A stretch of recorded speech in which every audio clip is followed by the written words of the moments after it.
Good morning and welcome back to Plaas TV. South Africa became water constrained in 2002 and we are seeing systematic failure in the water sector. Our country could be heading for a crisis regarding food security and economic growth if this is not addressed. The need for a National Drought Management Plan was therefore identified, and this morning we have an interesting discussion with the team leader of this project, Prof Andries Jordaan. Lisa Roberts also chats to Dr. Dominik Reus from AGCO Africa. But first, we head over to Lisa for some news updates.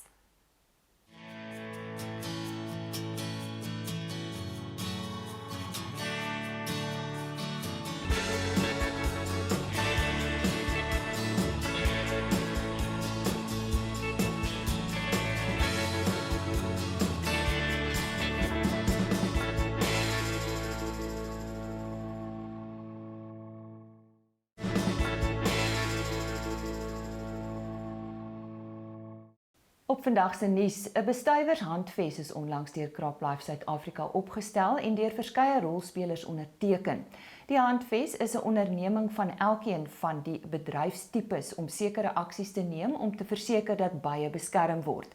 Dit sluit in dat bye nie benadeel word deur landbouaktiwiteite nie, veral wat die gebruik van plaagdoders behels. Dr. Gerard Verdoren brei nou uit hieroor.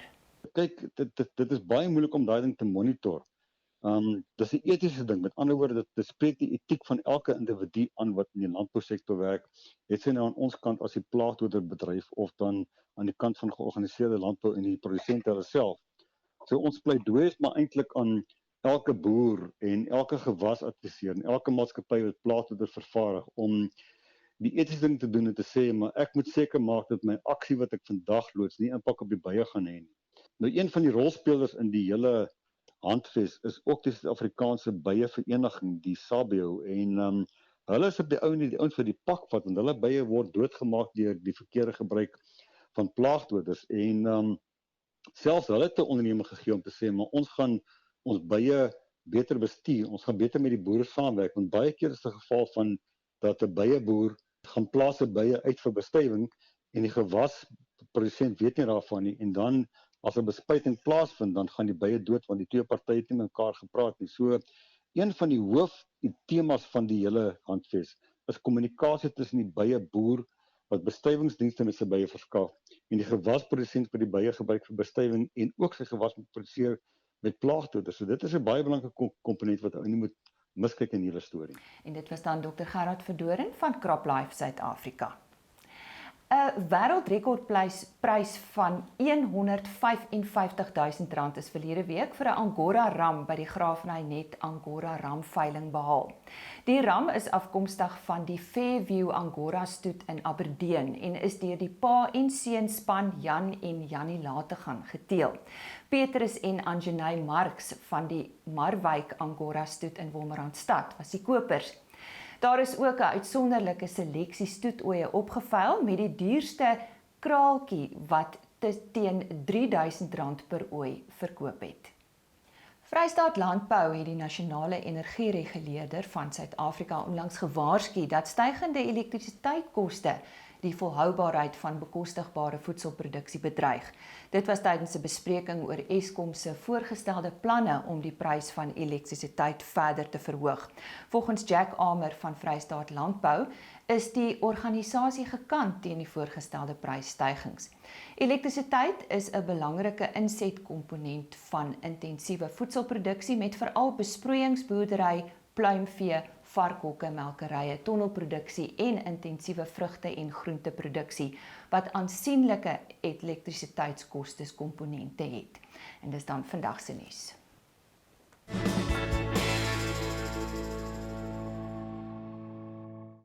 The National Disaster Management Center appointed Résilience Globale as the service provider of the development of an integrated National Drought Management Plan for South Africa. I'd like to welcome Professor Andries Jordaan. He led the project team and he's going to talk to us about this drought management plan. Andries, why has a drought management plan never been developed in the past? I mean, we're a dry country. Well, I don't know the exact reasons. Until now, we're always in response mode. In 1982, I was an extension officer. 1992 drought, I was a commercial farmer. The recent drought, I was a researcher at university. And we've never learned the lessons since then.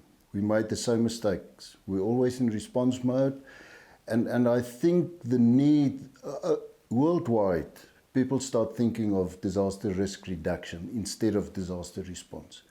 So I think that was a worldwide sort of global push that we need to move towards an attitude of risk reduction instead of disaster or drought response. And we need to be proactive. Absolutely. We need to be proactive. And it is possible to be proactive. What does this plan entail? Well, the plan entails basically that, and one of our recommendations is that we should move away from the system of disaster, state of disaster declaration for drought. We need to treat drought as an extreme event with extreme impacts, because we know, Mos, every 7 years, every 10 years, we have a dry period, we have extreme droughts. We need to learn from that. And what we also propose is that we start with a drought categorization system in South Africa, where we can categorize different droughts as different classes, and we propose a system where it is classified according to international best practice from a D0 to a D4 drought, where your D4 drought is your most extreme droughts. And we live in every farming area. There's a normal climate zone, whether it be in Springbok in the Northern Cape or in Durban in KwaZulu-Natal. There's a climate zone, and the recommendation in the plan is that within that specific climate zone, in the normal years, that is when we need to plan for our droughts. We should not wait until the drought is there. And that is a period where we need to take our tactical and operational decisions to be prepared for the next drought. And as drought progresses from a D0 to a D4, we need to activate certain contingency plans for different sectors. Obviously, the irrigation sector have different contingencies than the livestock sector or the rain-fed sector. So for each of the sectors, we need to implement different contingencies for each drought category. But then after the drought, we also need to implement drought recovery plans. Because during droughts, farmers receive maybe subsidies or support from the cooperative. And once we return to normal, those farmers already sold half of their animals. Now they must start farming under normal conditions, but there's no provision to support them then. So in the same way that we implement drought contingencies, as drought progress, we need to implement drought contingencies after the drought to support farmers. So, very briefly, who are the other role players? Well, basically everybody, because drought affects everybody. It affects food security, it affects labor, business. We can think of the impact of drought on small businesses in small towns. So in terms of the departments, the National Disaster Management Center is funding the project, but we work very closely with water affairs, with environmental affairs, with agriculture, with municipalities, because it's an integrated plan where we look not only at agricultural water, but also domestic water, water for energy, water for mining, etc. Don't go away. We'll be back in our discussion with Professor Andries Jordaan about the National Drought Management Plan for South Africa.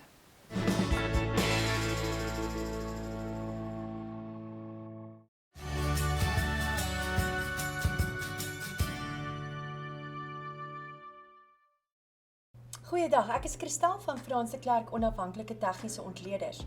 Vanoggend kyk ons na die geel mielies se daggrafiek en ons kan duidelik sien dat daar 'n kop en skouer formasie is. En miskien kan ek hom teken vir ons kykers. Hier sit die linker skouer, sterk steun op die neklyn gekry, massiewe kopformasie, sterk steun weer op die neklyn en dit wil voorkom asof die formasie besig is om aan die regter skouer te bou. Eers wanneer die geel mielies prys bo my linker of regterskouer inskuif wat wag by R3.450, kan ek aanneem dat die momentum weer na bo kan voortduur. Die waarskuwing van my kop en skouer formasie sal bevestig word wanneer my neklyn in 'n weerstand verander en dit wag daar rondom 3307. Nou is die groot vraag, wat is die teiken van my waarskuwingsformasie? Die konservatiewe teiken is gewoonlik die lengte van die regter of die linker skouer, afgeprojekteer van waar die formasie bevestig sal word, wat beteken my geel mielieprys kan terugskuif na R3.155 toe, en die volle teiken van my formasie is die lengte van die kop, wat beteken my geel mielieprys kan terugskuif na hierna rondom R2.920. Eers wanneer die geel mielies bo R3.450 inskuif en bly, kan ons aanneem dat die momentum na bo weer in plek kan wees. Neem ook kennis dat daai rooi lyn verteenwoordig my 10 dae bewegende gemiddeld en onder die lyn wat wag by 3.394 is die korttermyn sentiment teenoor die instrument negatief. Neem ook kennis my stochastiese indikator wat gewoonlik oorgekoopte of oorverkoopte vlakke dui, het nou reeds wil voorkom asof hy afbreek. Daardie blou K-lyn, die korter gemiddeld in my indikator, lyk asof hy het stoom uitgehardloop het. Hy was nog nie eers oorgekoop die bo 90 nie. Dit lyk of hy wil afbreek, wat vir my sê dat die afverkoop dalk kan voortduur terug na hierdie neklyn toe. Moenie vergeet om julle vrae vir volgende week in te stuur nie. Wonderlike week, totsiens. NutriFeeds, die formule vir sukses.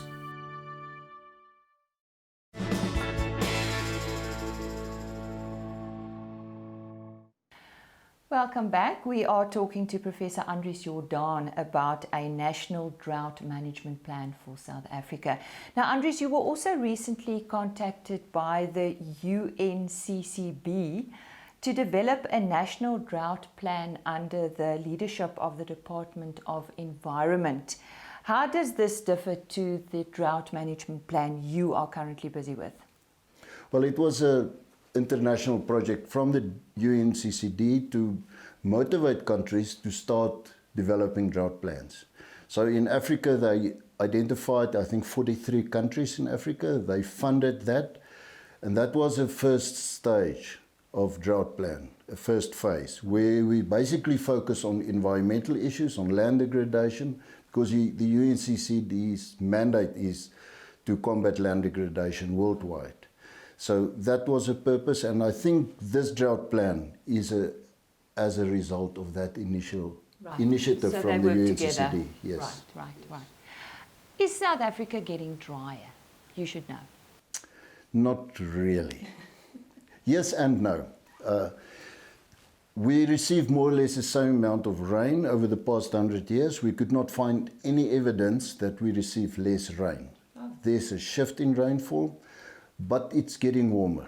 It's definitely, we have evidence that it is getting warmer. Because it's getting warmer, evapotranspiration is a bit higher. The other thing is we are more people. So the available water per capita is much lower today than what it was 10, 20, 30 years ago. So in a sense, we can say, yes, it is getting drier. We have less water available, but it's not because of rainfall, as many people think. It's heat. It's heat. It's warmer.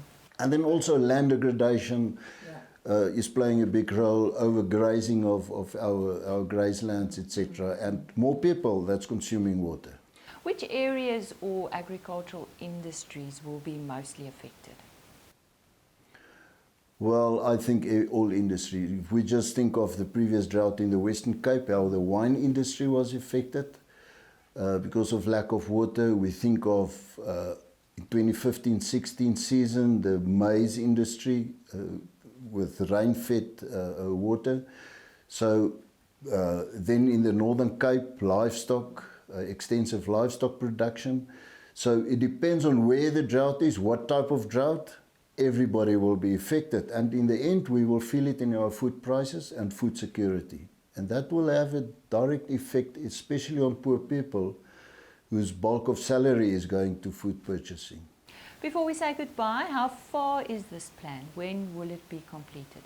We just received final feedback and we hope to submit the final plan a week before Christmas, 2 weeks before Christmas. That is a plan, but then there's still a lot of policy changes that need to be implemented, etc. Well, at least we're doing something. Yes, we do. Yeah. Professor Andries Jordaan, thank you very much for joining us on Plaas TV and good luck with the work ahead. Thank you. Thank you so much. It was a pleasure. And that was more about the Integrated Drought Management Plan for South Africa.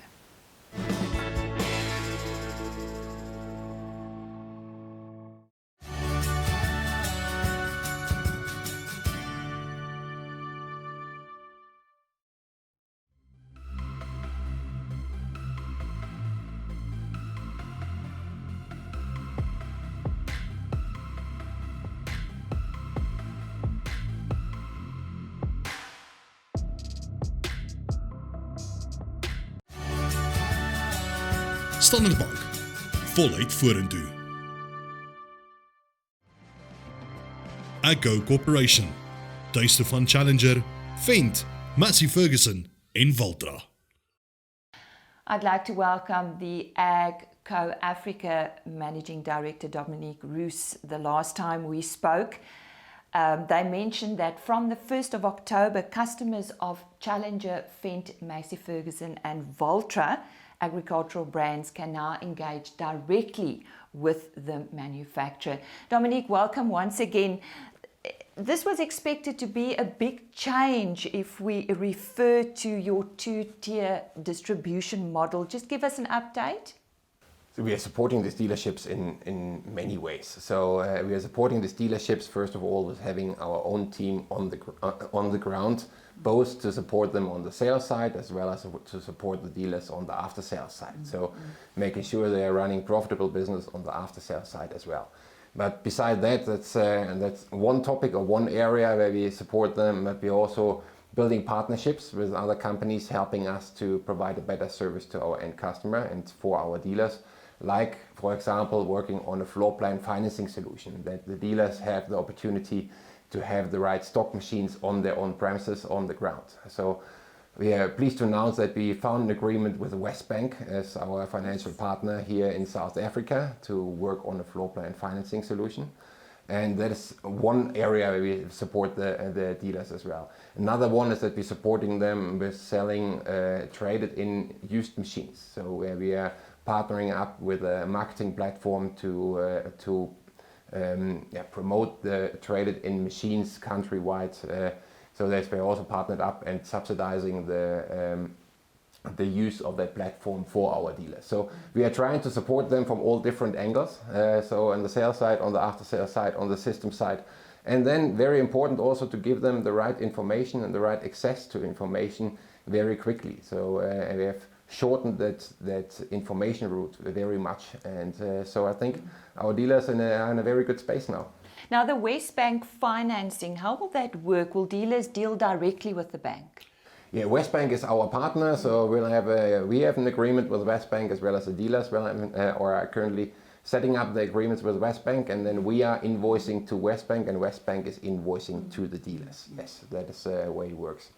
Now, this will certainly go a long way to ensure that dealers have stock farmers need. Right, that's important, that the dealers have the right stock, what farmers need, so both in their own or on their own floor plan. We are also supporting with our stock, which we will put as consignment on the dealer premises to make sure that the dealers really can serve the needs of their customers.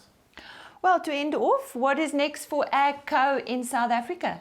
Oh, we have still a long way to go. We are currently expanding our dealer network, not just on the fence side. We also will see that we will fill some gaps in the coverage of the country on the Massey Ferguson side. We are also working a lot in terms of getting all our dealers developed, so increasing the market share of our dealers by helping them, as discussed before, on the sales side, on the after sales side, and making them more competitive in the market. So that's just two of the areas, but there are many more that we're working on to get the success of that change that we are all looking for. So you would say watch us? Watch the space. Watch this space. Right. So definitely. Well, that was Dr. Dominik Reus from AGCO Africa, and as he said, watch this space. There's more to come.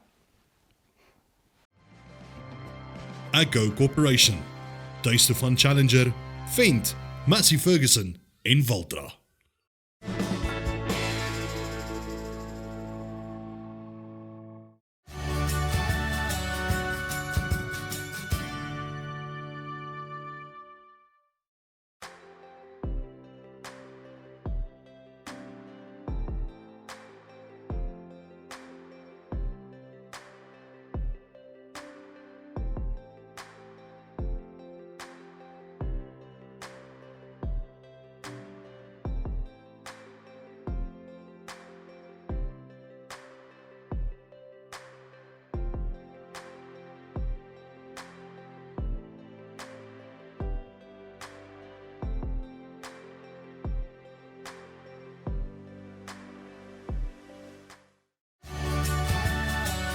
Netafim.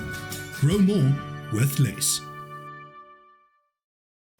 A strategic agricultural inputs forum was recently developed to shape a new regulatory environment in the industry.